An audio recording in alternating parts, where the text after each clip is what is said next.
بسم اللہ الرحمن الرحیم بسم اللہ الرحمن الرحیم الطیب یحرم علی المحرم استعمال الطیب شمًا و اکلاً و اطلاعاً۔ بات کل شروع کی تھی محرمات احرام کی کہ جب ایک شخص حج یا عمرے کا احرام باندھ لیتا ہے تو بہت ساری چیزیں حالت احرام میں اس بندے پر حرام ہو جاتی ہیں، جن میں سے دو کا ذکر کل ہوا، صید البر، دوسرا تھا الاستمتاع۔ تیسری چیز جو آج شروع فرما رہے ہیں وہ ہے الطیب، یعنی خوشبو۔ حالت احرام میں خوشبو کا استعمال حرام ہے، چاہے وہ استعمال اس کو سونگھنے کے انداز میں ہو، چاہے وہ استعمال اس کو کھانے میں استعمال کرنا ہو، چاہے اس کا استعمال اس کو جسم پر ملنا، مالش کرنا، جیسے عطر تھوڑے لگاتے ہیں لوگ کپڑوں وغیرہ پر، ٹھیک ہو گیا، یہ حرام ہے۔ بات اس میں نہیں ہے، بات اس میں ہے کہ آیا مطلق طیب، کوئی بھی خوشبو کسی بھی چیز سے بنائی گئی ہو، آیا مطلق طیب محرم پر حرام ہے یا نہ کچھ خاص قسم کی خوشبوئیں ہیں اور وہ حرام ہیں؟ اس میں بحث ہے، انشاءاللہ اس کو ہم روایات کی روشنی میں پڑھیں گے۔ تیسری بات آقا جان یہ ہے کہ جب ایک شخص نے احرام باندھ لیا ہے، وہ احرام چاہے حج کا ہے عمرے کا ہے، جو فرق نہیں ہوتا، حالت احرام میں اگر کہیں سے بدبو آ رہی ہے تو جائز نہیں ہے کہ وہ اپنے ناک کو بند کرے بدبو سے بچنے کے لیے، نہ۔ لیکن اگر کہیں سے خوشبو آ رہی ہے تو پھر وہ اپنے ناک کو بند کر لے گا، یعنی ہاتھ رکھ لے جائے تاکہ وہ خوشبو اس تک نہ جائے۔ خوب، یہ احکام ہے۔ اب ان میں سے ہر ایک کی ہمیں دلیل چاہیے۔ نمبر ایک، خوشبو کے بارے میں کہ خوشبو حرام ہے، اور آیا مطلق حرام ہے یا اس میں سے مخصوص خوشبوئیں ہیں؟ فرماتے ہیں الطیب، محرمات احرام میں سے تیسری چیز وہ ہے خوشبو۔ یحرم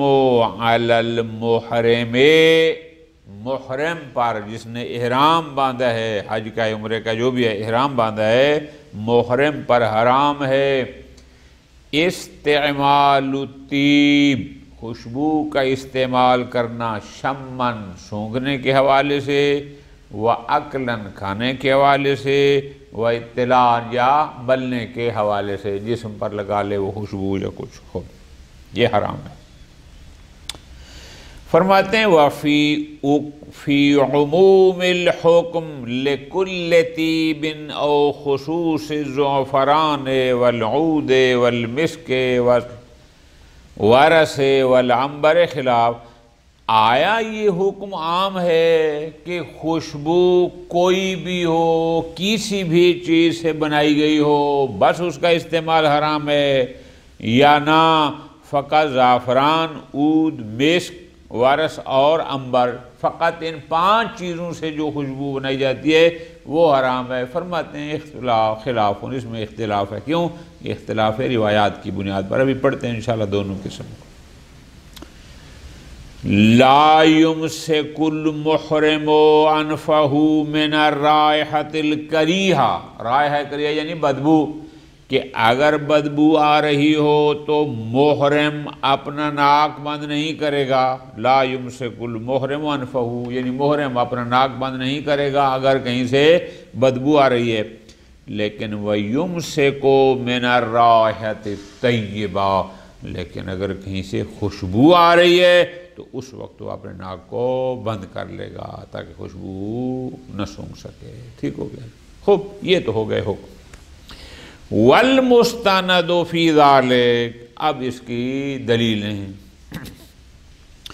فرماتے ہیں اما حرمت الطیب فی الجملہ، جہاں تک ہے کہ حالت احرام میں کچھ خوشبوئیں ہیں جو کنفرم حرام ہیں، فی الجملہ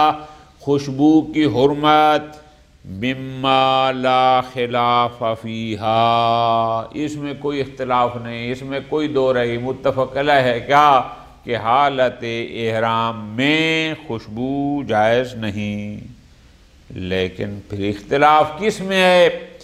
انما الخلاف فی عمومها لمطلق الطیب، اختلاف اس میں ہے کہ آیا یہ حکم حرمت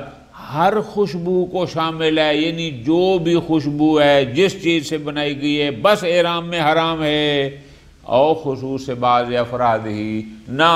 یا یہ ہے کہ یہ حکم خوشبو کے بعض افراد کو شامل ہے کہ ان خوشبوؤں میں سے فلاں فلاں شے کی جو خوشبو ہے وہ حرام ہے، باقی نہیں ہے، اس میں اصل اختلاف ہے۔ والروایات علی طائفتین، یہ ساری باتیں آپ کو پتہ ہے کہ فقہا کا جب کسی فتویٰ میں اختلاف ہوتا ہے تو بنیاد اختلاف روایات ہوتا ہے۔ فرماتے ہیں والروایات علی طائفتین، روایات دو قسم کے ہیں، طائفۃ تعم کل طیب، کچھ روایات ایسی ہیں کہ جن سے یہ لگتا ہے کہ ہر قسم کی خوشبو حالت احرام میں حرام ہے، وطائفۃ تختص ببعض افراد، اور بعض روایات ایسی ہیں کہ جن سے لگتا ہے کہ نہیں، خوشبو کے بعض افراد کے فلاں فلاں شے سے خوشبو ہو تو حرام ہے، باقی نہیں ہے، روایات میں اختلاف۔ فرماتے ہیں مثال الاولا، پہلی قسم کی روایات کہ جن سے لگتا ہے کہ مطلق طیب، کوئی بھی خوشبو ہو کسی بھی چیز سے بنی ہو بس احرام میں حرام ہے، وہ ظاہر ہوتا ہے ان روایات سے، روایت صحیح حلبی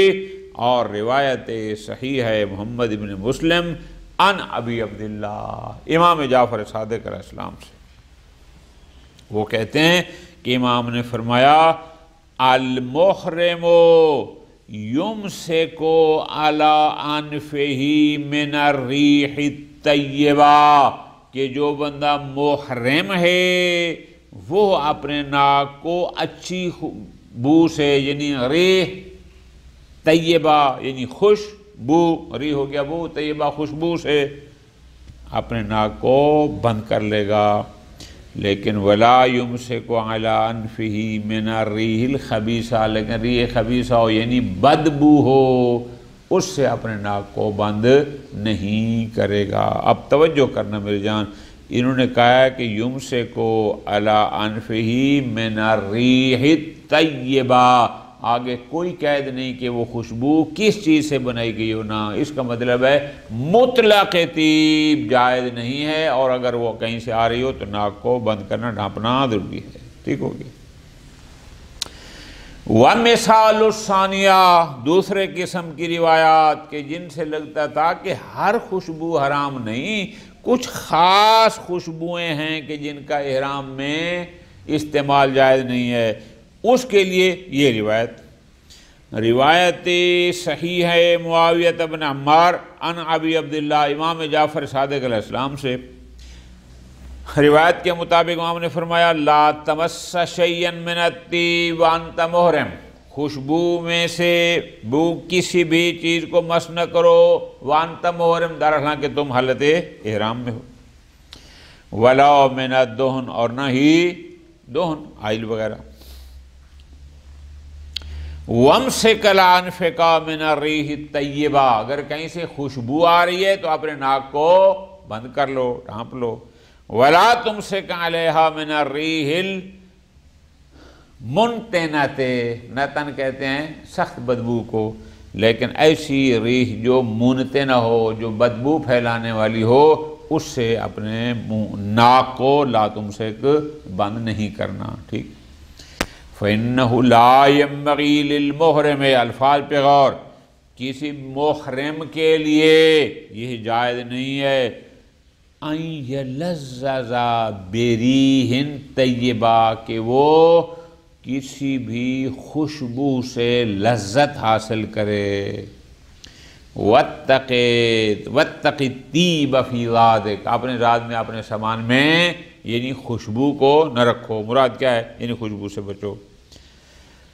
وَإِنَّمَا يَحْرُمُ عَلَيْكَ مِنَ الطِّیب، اور آگے روایت نے کہا کہ جو خوشبو میں سے حرام ہیں وہ 4 چیزیں ہیں، المسک والعنبر والورس والزعفران،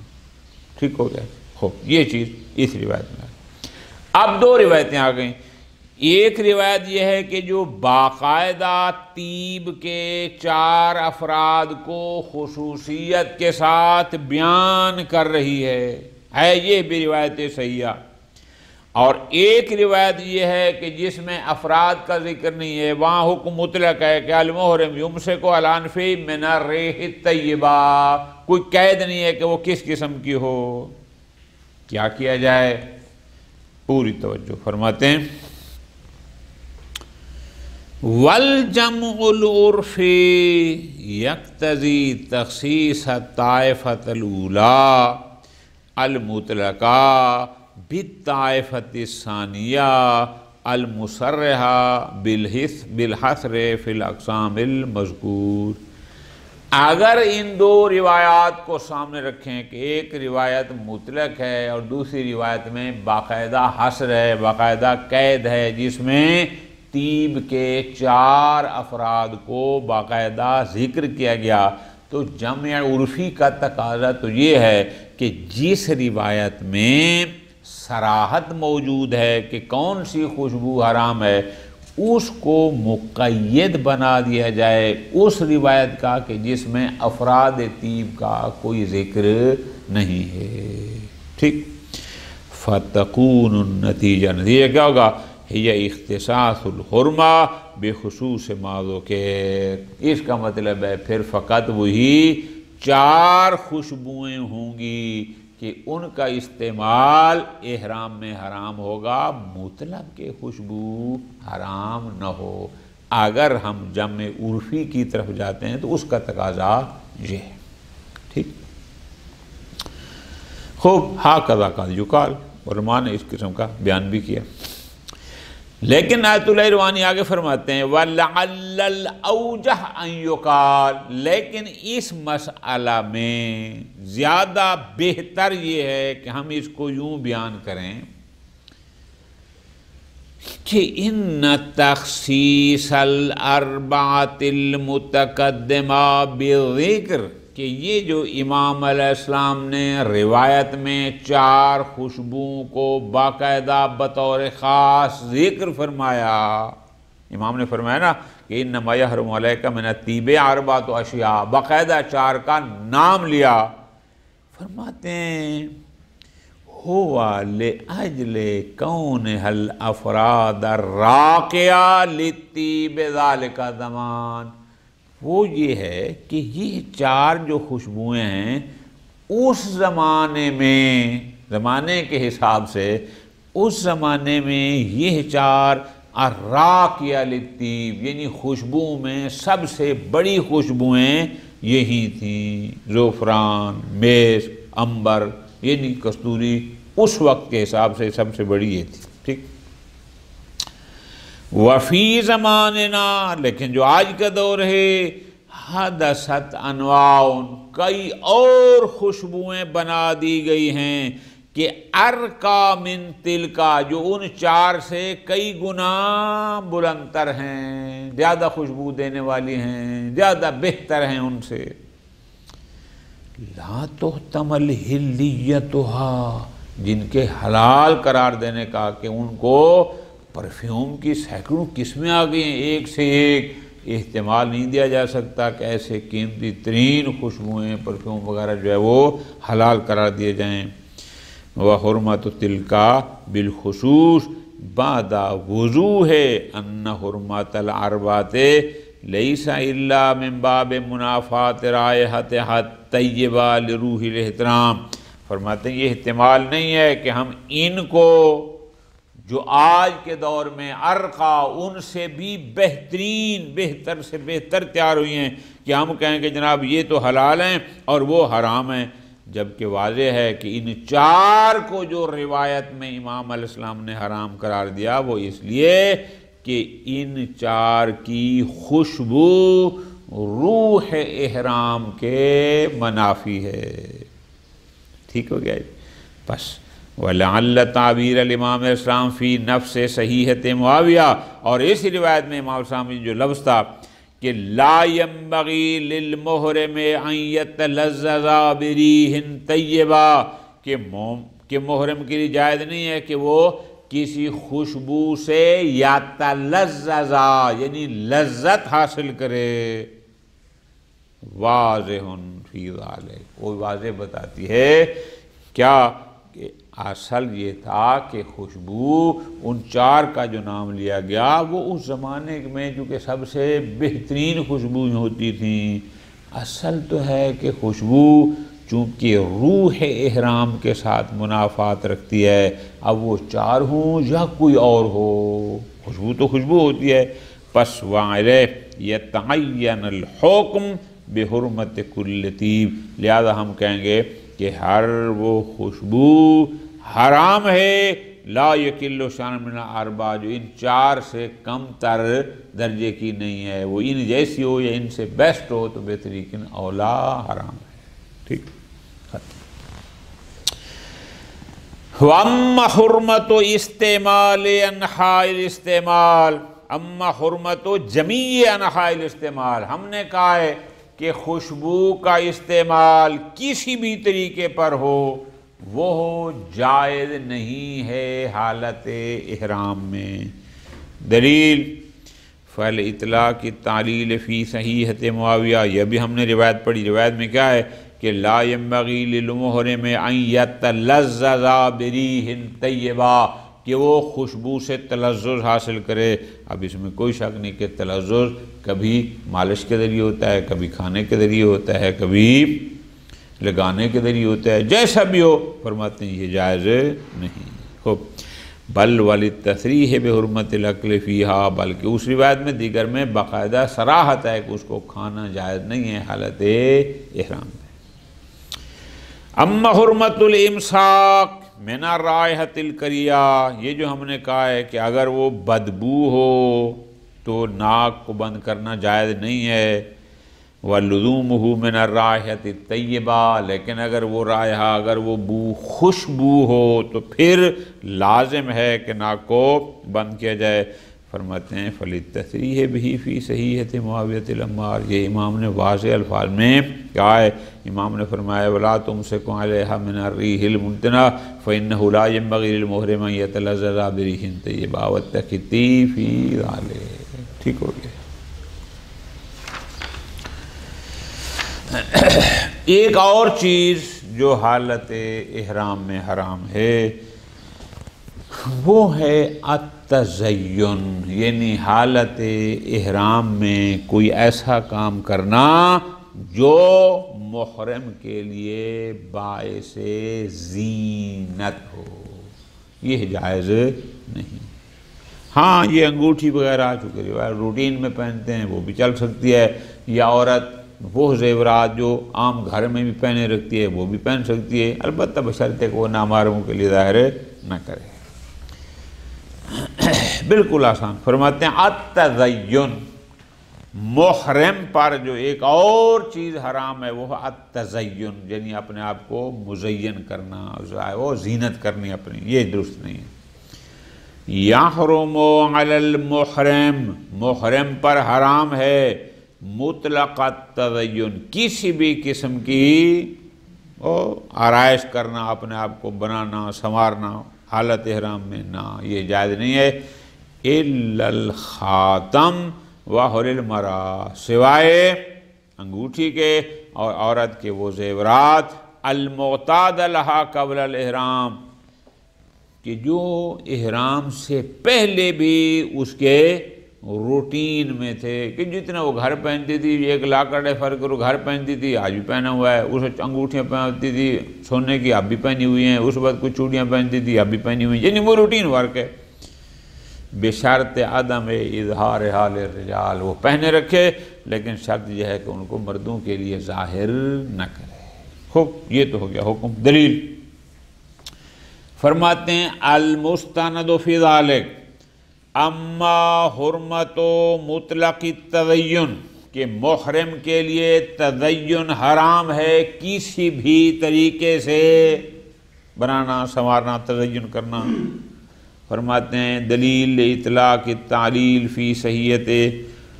عریض عن ابی عبداللہ علیہ السلام کہ امام نے فرمایا لا تنظر فی المرآت، آئینے میں نظر نہ کرو، وانت محرم، در حالانکہ تو محرم حالت احرام میں ہے۔ کیوں؟ آئینے میں دیکھنا درست نہیں ہے۔ کیوں؟ لأنہ من الزینہ، چونکہ یہ بھی زینت شمار ہوتا ہے، اور روایات بھی ہیں۔ ٹھیک۔ اما استثناء الخاتم، لیکن انگوٹھی یہ کیوں مستثنیٰ ہے؟ فرماتے ہیں چونکہ روایت موثقہ ہے عمار کی عن ابی عبداللہ امام جعفر صادق علیہ السلام سے، کہ روایت کے الفاظ یہ ہیں، امام نے فرمایا تلبس المرأة المحرمہ الخاتم من ذہب، کہ عورت جو حالت احرام میں ہے وہ انگوٹھی پہن سکتی ہے من ذہب، چاہے وہ سونے کی نہ ہو، ٹھیک ہے جی، پہن سکتی ہے، بے شک سونے کی انگوٹھی بھی۔ وہی بِاطلاقہا تشمل ما اذا کان معدودا من الزینات، اس کا مطلب ہے انگوٹھی کا جب استثناء آ گیا، اب چاہے انگوٹھی وہ روٹین میں ثواب کے لیے پہنی ہو یا زینت کے لیے، سب جائز ہے، چونکہ عام طور پہ یہی پہنا ہوں جائز ہے، چونکہ اس کا استثناء جو آ گیا، استثناء کے لیے کوئی قید تو نہیں ہے کہ وہ عقیق کی ہو یا فیروزہ کی ہو، نہ، خاتم کی بات ہے۔ خوب، وَهِيَ بِاطْلَاقِ تَشْمُلُ مَا إِذَا كَانَ مَعْدُومَ الزِّینَةِ كَمَا هُوَ الْغَالِبُ۔ نمبر 3، اما استثناء الحلی المعتاد للمرأة، کہ وہ زیور جو خاتون معتاد عادتاً یعنی روٹین میں اپنے گھر پہن کے رہتی ہے، روٹین میں وہ احرام میں بھی پہن سکتی ہے، بشرطے کہ مردوں کے لیے اظہار نہ کرے، جو نامحرم ہیں مردوں کے اظہار نہ کرے۔ دلیل موجود ہے۔ فَلِصَحِیحَةِ عبد الرحمن ابن الحجاج، کہتے ہیں سألت ابا الحسن، میں نے امام موسیٰ قاضی بن حسن سے سوال کیا، عن المرأة، ایک خاتون کے بارے میں، یکون علیہا الحلی والخلخال، کہ جس نے زیور اور خلخال پازیب وغیرہ پہنے ہوئے تھے، تحرم فیہ وہو علیہا، کیا اس پر حرام ہے جبکہ وہ حالت احرام میں ہے، وقد کانت تلبس فی بیتہا، جب کہ یہ گھر میں بھی روٹین میں پہنتی تھی، قبل حج، حج سے پہلے، یہ جائز ہے۔ اتنزعہ اذا حرمت، یا نہ جب اس نے اذا احرمت، اب جب اس نے احرام باندھا، یا یہ ہے کہ اتنزعہ، ان کو وہ جو زیورات جو روٹین والے تھے آئے ان کو اتار لے، اذا احرمت، جب وہ احرام باندھے، او تترکہ علی حالہ، یا جیسے ہیں ویسے چھوڑ دے۔ امام نے فرمایا تحرم فیہ، وہ انہی میں احرام باندھ سکتی ہے، وتلبسہ، پہن بھی سکتی ہے، من غیر ان تظہر للرجال فی مرکبہا، بشرطے کہ اپنی سواری میں یا راستے میں دوسرے مردوں کے لیے ان کو ظاہر نہ کرے، پہننے میں کوئی حرج۔ اگلی بات رہ گئی النظر الی المرآت، کہ حالت احرام میں شیشے میں نظر کرنا یہ حرام ہے۔ فرماتے ہیں اما حرمت النظر الی المرآت، شیشے کی طرف نظر کرنا، فی الجملہ، یعنی بعض موارد تو کنفرم ہے کہ یہ حرام ہے۔ مثلا روایت صحیح ہے حماد عن ابی عبداللہ امام جعفر صادق علیہ السلام سے کہ امام نے فرمایا لا تنظر فی المرآت، چہرے میں نظر نہ کرو، وانت محرم، در حالانکہ آپ حالت احرام میں ہیں۔ کیوں؟ فَإِنَّهُ مِنَ الزِّینَةِ، اس لیے کہ آئینہ دیکھنا بھی زینت کے زمرے میں آتا ہے، اور تزین حالت احرام میں صحیح نہیں۔ خوب، اما الاختصاص بما اذا کان نظر للزینا، اب ہم نے جو کہا ہے کہ اس کی طرف آئینہ کو دیکھنا جائز نہیں ہے، لیکن حکم خاص ہے اذا کان ناظر، کہ اگر وہ آئینے کو دیکھ رہا ہے لزینت، فقط زینت کے لیے، بال بنائے ہیں، کوئی داڑھی بنائی ہے، کوئی جناب احرام قیمتی لیا ہے، تو صرف زینت کے لیے دیکھتا ہے کہ اب میں کیسا لگ رہا ہوں، میری کٹنگ کیسی ہے، میرا فلاں کیسا ہے، فرماتے ہیں اگر ایسا ہے فقد واقع محلا للخلاف، اگرچہ اس میں کیل و کال ہے،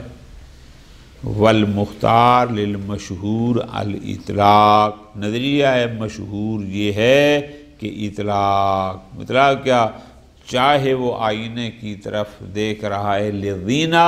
چاہے دیکھ رہا ہے غیر زینہ، جائز نہیں ہے۔ ومنہم الشیخ نائنی فی مناسکی، ان کا نظریہ بھی یہی ہے کہ مطلقاً جائز نہیں۔ وَيُمْكِنُ تَوْجِيهُ، ممکن ہے کوئی یہ کہے کہ جناب بِأَنَّ قَوْلَهُ، کہ یہ فرمانا ہے کہ امام نے فرمایا فَإِنَّهُ مِنَ الزِّینَةِ، کہ آئینے کی طرف دیکھنا زینت ہے، يَدُلُّ عَلَى تَنْزِيلِ كُلِّ نَظَرٍ إِلَى الْمِرْآةِ مَنْزِلَةَ الزِّینَةِ، کہ ممکن یہ دلالت کرتی ہے، کوئی یہ توجیہ کرے کہ یہ حدیث تو دلالت کرتی ہے کس پر، کہ آئینے میں نظر کرنا بمنزل زینت کے ہے، بات چہرہ یعنی شیشہ سامنے ہو اور آدمی اس کو بار بار دیکھ رہا ہے، بال بنا رہا ہے، داڑھی بنا رہا ہے، فلاں کر رہا ہے، یہ بھی شاید قائم مقام زینت ہو، اور زینت حرام ہے۔ وَلَيْسَ الْمَقْصُودُ فِي مَا إِذَا قَصَدَتْ إِذَا زِینَا، ٹھیک ہے جی۔ وفیہ، جواب فرماتے ہیں ان المقصود تنزیل الافراد المتعارفہ من الناظر الى المرآة منزلۃ ذالک دون مثل النظر للتأکد، توجہ کرنا، فرماتے ہیں ممکن ہے کہ جناب ان افراد کو، ان المقصود تنزیل الافراد المتعارفہ من النظر الى المرآة، کہ شیشے میں نظر کرنا، عام لوگ جو کرتے ہیں ناظر منظرہ ہو اس کے کہ وہ زینت کے لیے ہو،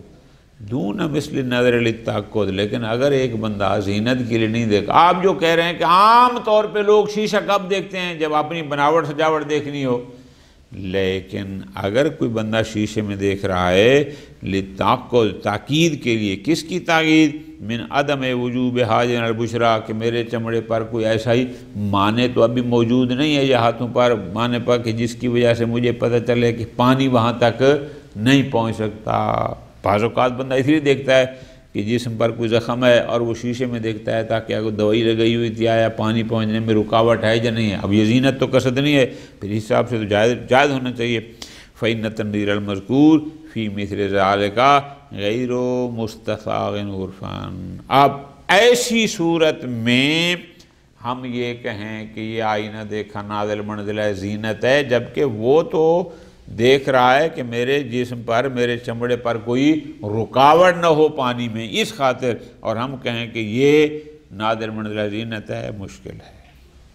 فرماتے ہیں وَمَا تسلیم، فرض کرو ہم اس اس جو اشکال ہوا، جو توجیہ پر، اس کو ہم قبول کر بھی لیں، تکفینا، پھر بھی ہمیں کوئی مشکل نہیں، ہمارے لیے صحیح ہے محمد ابن عمار کافی ہے کہ جس نے کہا کہ رسول اللہ صلی اللہ علیہ وسلم کہ امام جعفر صادق علیہ السلام نے فرمایا تھا لا تنظر المرآت، او مرآت، شیشے میں نظر نہ کرے، المحرمہ، احرام والی، لا تنظر المرأة المحرمة فی المرآت، کہ مرآئے محرمہ یعنی احرام والی عورت نظر نہ کرے فی المرآت، سینے میں، للزینت، زینت کے لیے، یہی کافی ہے کہ یہ اس کے لیے جائز نہیں ہے، لہذا ہم کہیں گے کہ چاہے وہ کسی بھی کام کے لیے ہو، شیشے میں دیکھنا جائز نہیں۔ صلی اللہ علیہ محمد وآلہ محمد۔